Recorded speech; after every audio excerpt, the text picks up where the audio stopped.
A few months ago, Mishkan welcomed 30 brand new Jews into our people.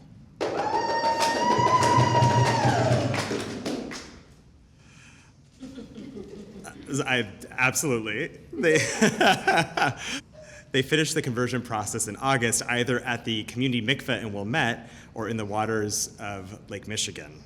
For them, this Rosh Hashanah means entering the coming year as a Jew for the very first time.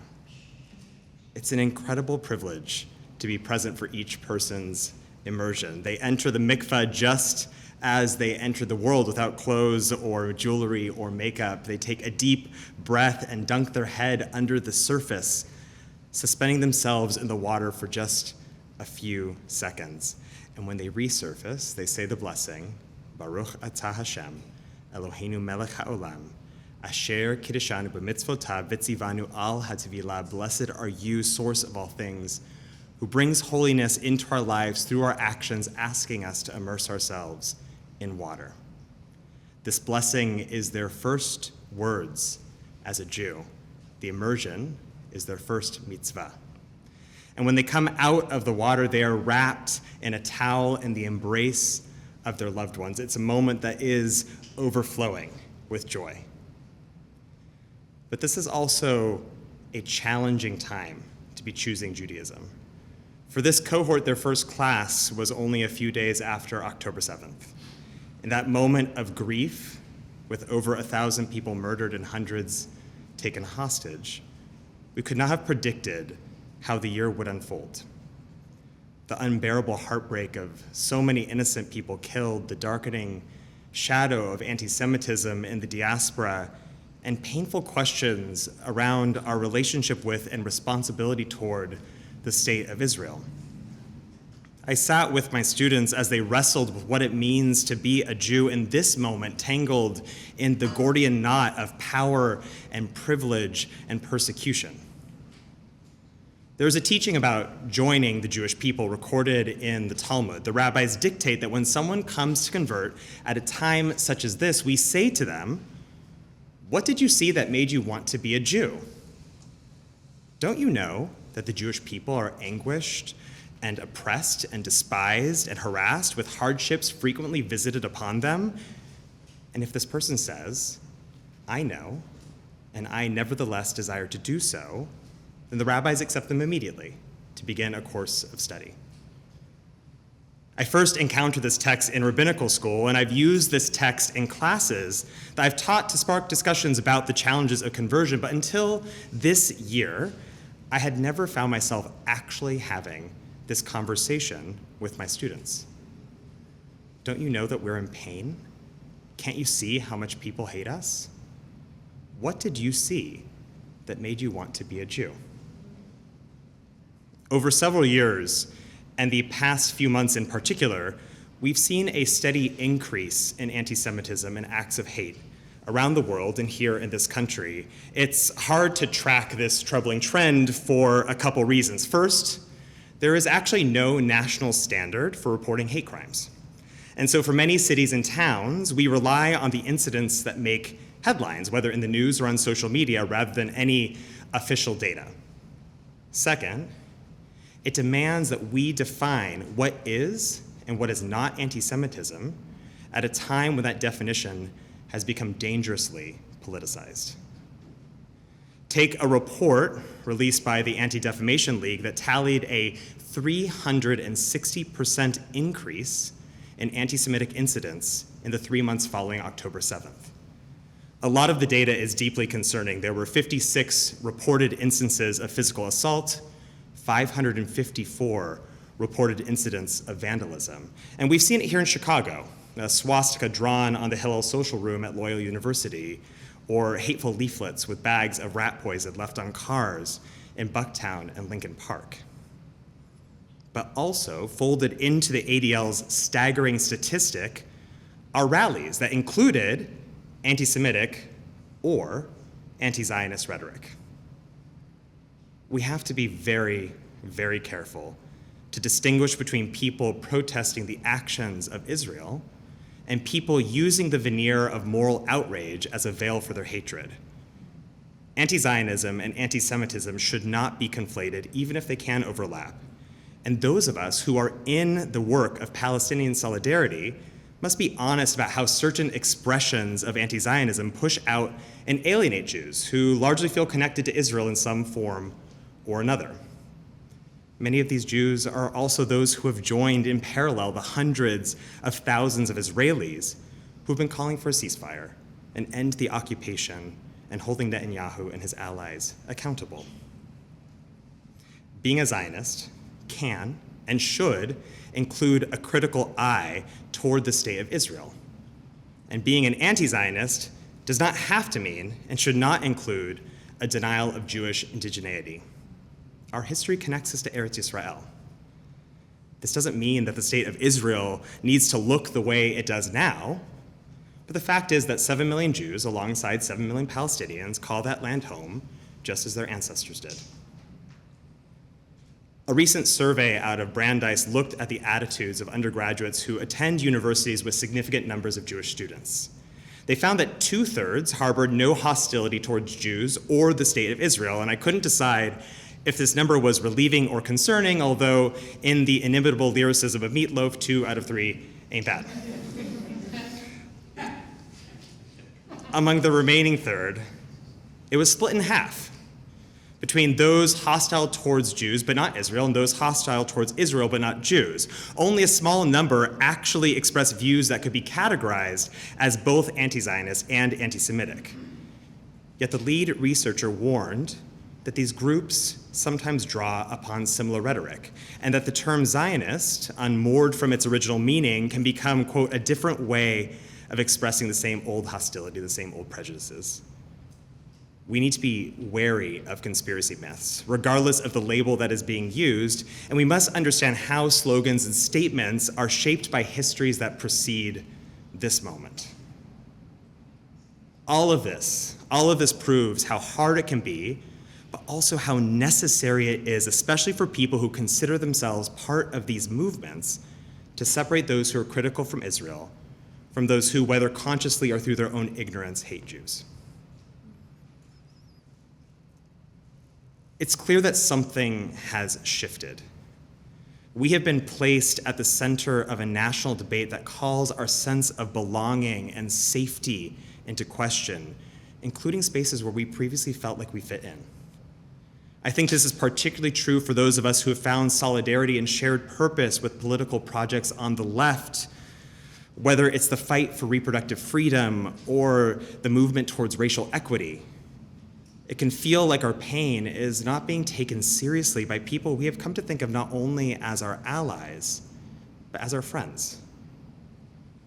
Stories of young people being assaulted on their way to Shabbat dinner or storefronts being vandalized simply because they belong or cater to Jews belie the narrative of assimilation and success we have found in the Golden Medina and are horribly reminiscent of warning signs we should have paid closer attention to in the old country.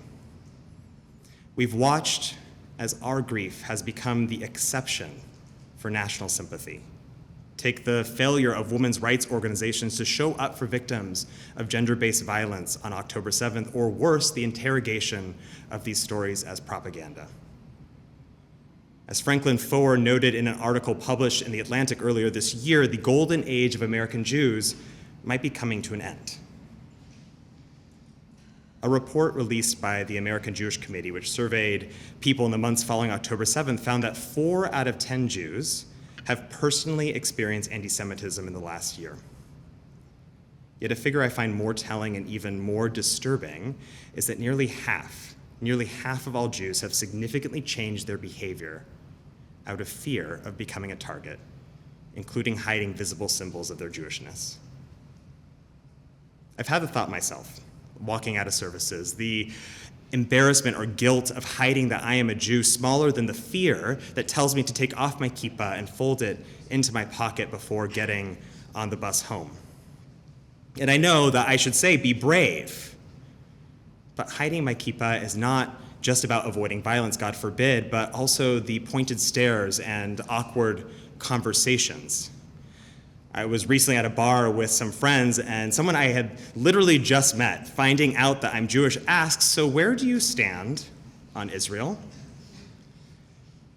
And in a split second, I am forced to run through the calculus of what answer this person is looking for and what amount of discomfort I'm willing to tolerate and how much I want this conversation to change the direction of this evening, while holding the frustration that I am the only person there who has been asked this question simply because I am a Jew.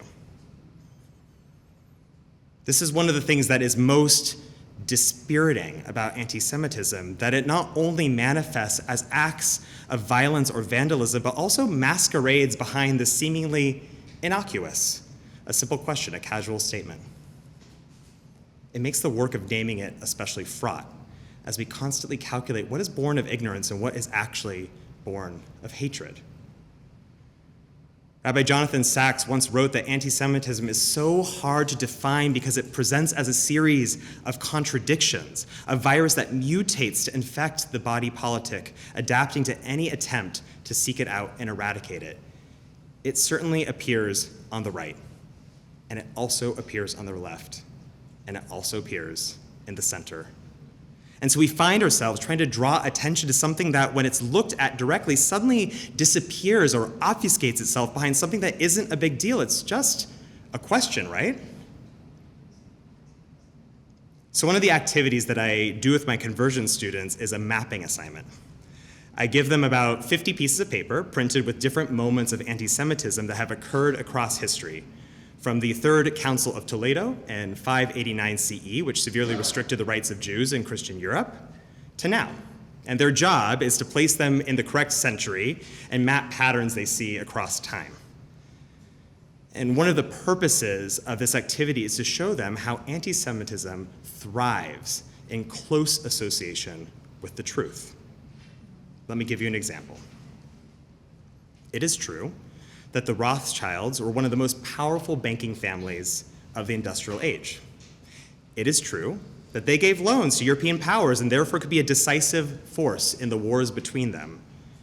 But it is also true that the Rothschilds got their start in banking because handling money, which was understood to be a dirty, sinful profession, was one of the few jobs available to Jews for centuries, and it is certainly not true that they orchestrated wars for their benefit, nor do they pull the strings of governance, even if we give them new names like Soros or Adelson.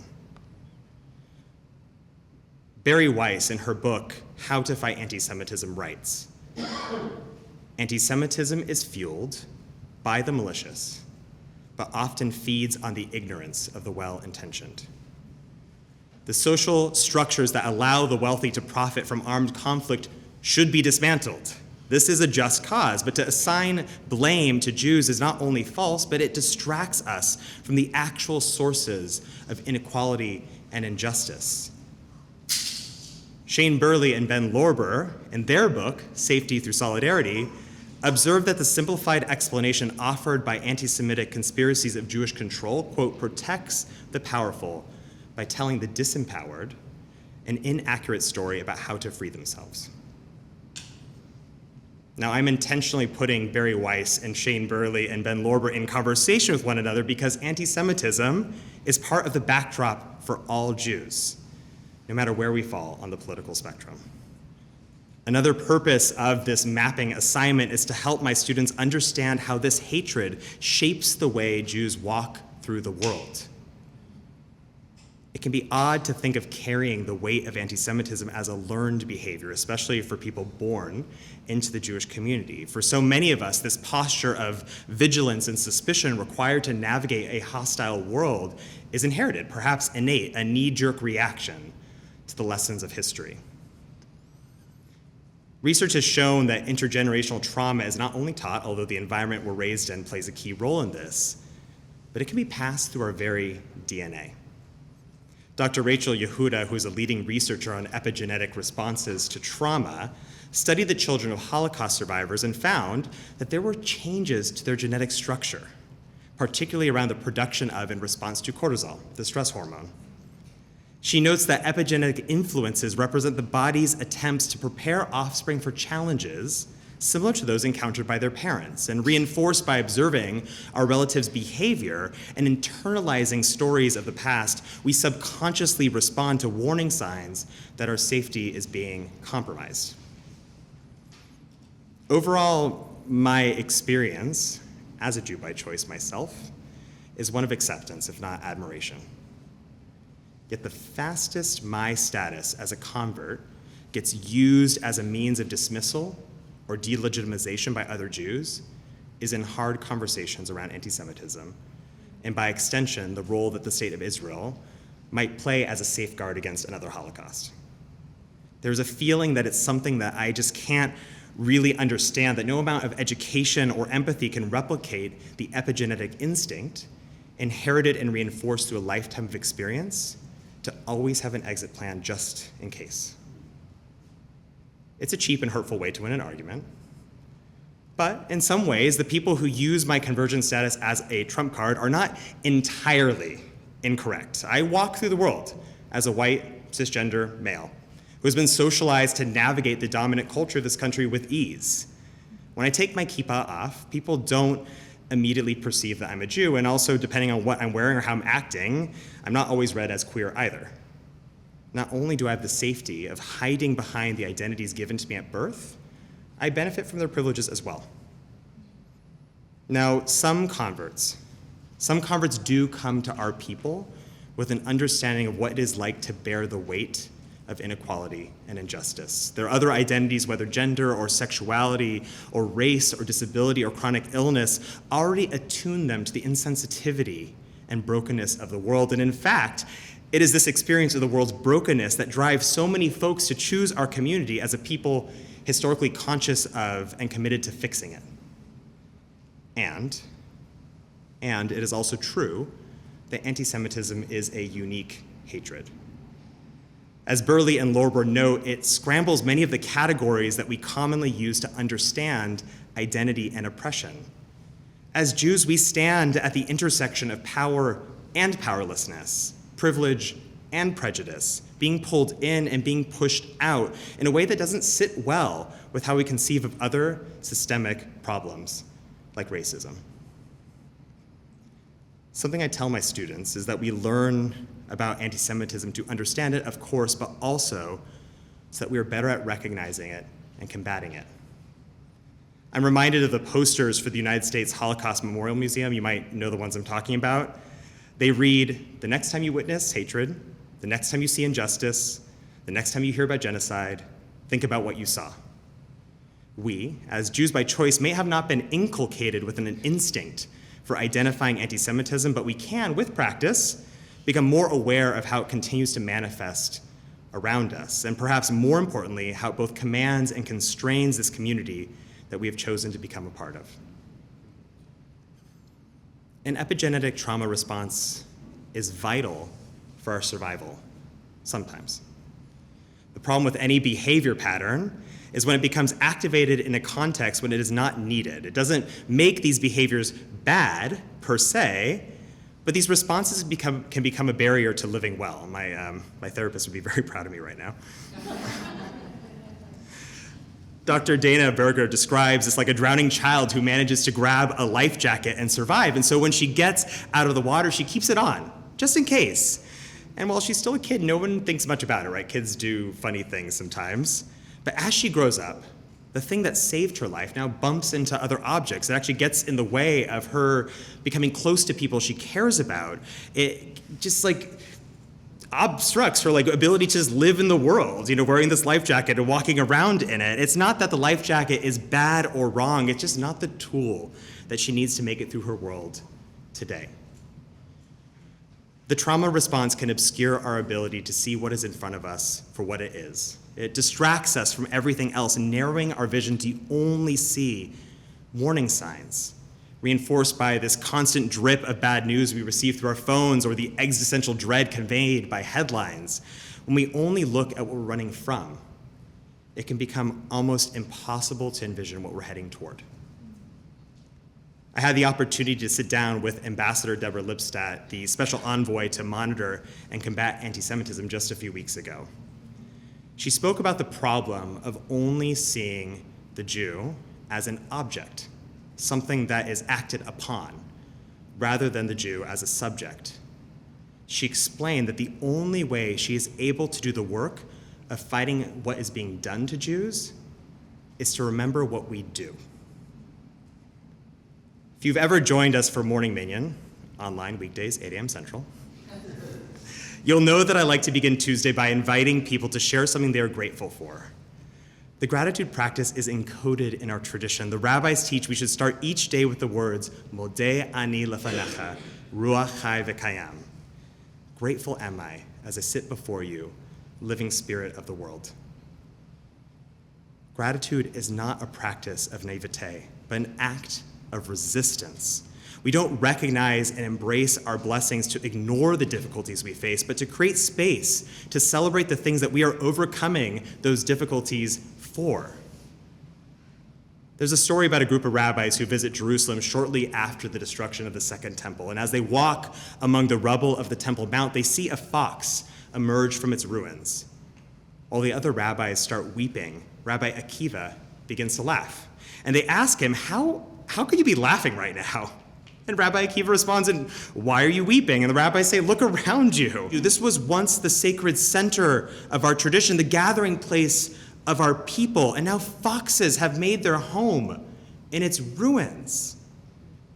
And Rabbi Akiva explains, but this is the fulfillment of a prophecy told by Uriah, which reads, Zion will be like a plowed field, and Jerusalem will become like rubble, and the Temple Mount an untamed forest. And if the words of this prophet are true, then the words of the prophet Zechariah must also be true. There shall yet be elderly sitting in the squares of Jerusalem. Rabbi Akiva's joyful optimism is not an act of ignorance. He is acutely aware of the ruins around him. Yet he insists that alongside their indescribable grief, he and his companions hold hope as well. It is clear that the heartbreak of the past year is something that we will carry into this new one. For our own health and well-being, we need to remember why we're living and not simply focus on how we are surviving. This doesn't mean that we need to get rid of our trauma response entirely, but every now and then, we need to lovingly and gently set it aside to create space for something else. Being a Jew is not just a burden. It's a privilege. It's a privilege. This is one of the gifts that converts offer us among the many, many gifts they bring to our community, an unapologetic and unfiltered love of Judaism, a desire to learn it, to practice it, to not take it for granted. And this year, I believe that to be true more than most. These are people who came to Judaism at a time when it was not only hard to be Jewish, but it was dangerous.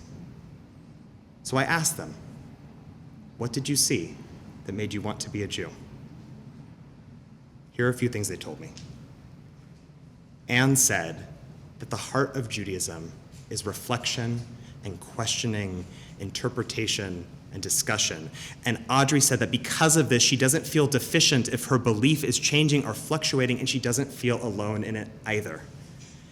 Nikki said that Judaism calls her to have joy in a broken world and at the same time calls her to repair it.